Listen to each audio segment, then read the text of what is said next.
So you've sussed now, haven't you? The slides roll over automatically. They're 15 seconds each, so there's no time to put bullet points on any of them, hopefully. So I'm going to introduce to our next presenter, who is, let's start the applause going, Mary Radcliffe!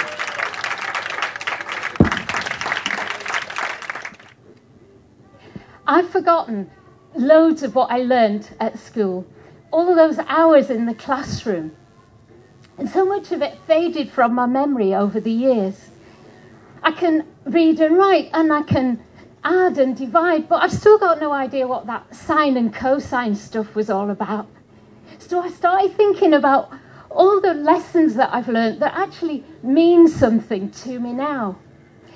And I got some of those lessons from Oscar, my dog.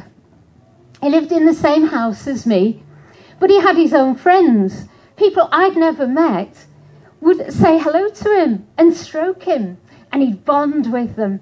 And then the next time he saw them, his eyes would light up and his tail would wag, showing them just how pleased he was to see them again. And then one day, an elderly gentleman asked if he could give Oscar a sweet.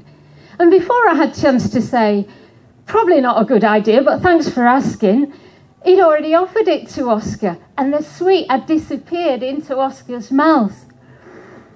So when I got home about 10 minutes later, I leant down to unclip Oscar's lead from his collar, and he put his muzzle into my hand, and he deposited an uneaten boiled sweet. He'd kept it in the side of his mouth, rather than spit it out and upset his friend.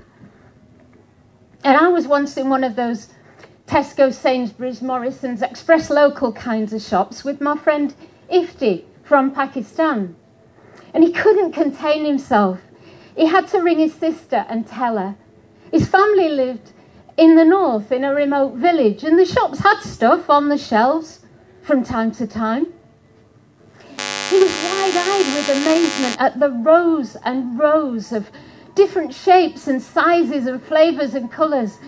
And we weren't even in a full-size supermarket. And he loved his job.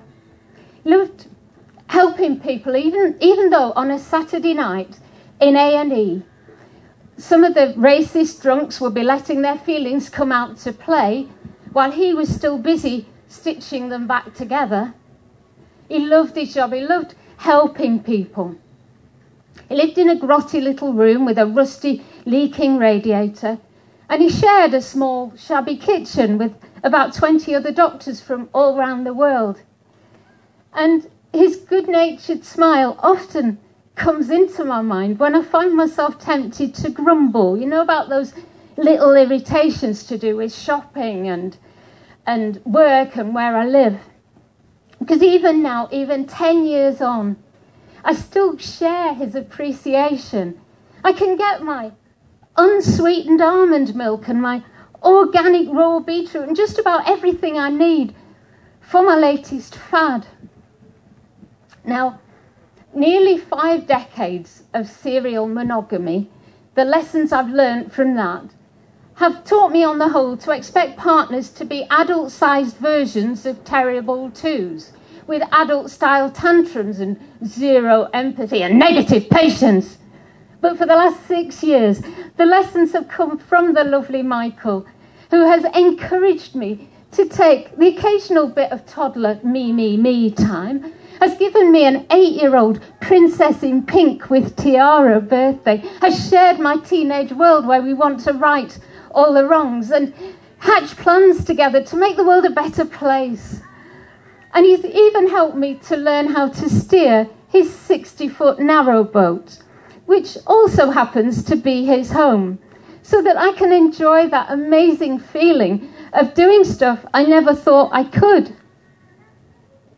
So we can learn algebra and grammar at school and an ology at university, but my most cherished lessons came from people who weren't trying to teach me anything. They were just being themselves. So as well as learning how lucky I am that shops stock stuff and I can afford to buy some, that people I haven't yet met are simply friends in the making, and that boyfriends can be lovely.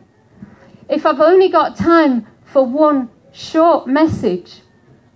My most treasured lesson came from all three of these amazing creatures, and the lesson is just be yourself.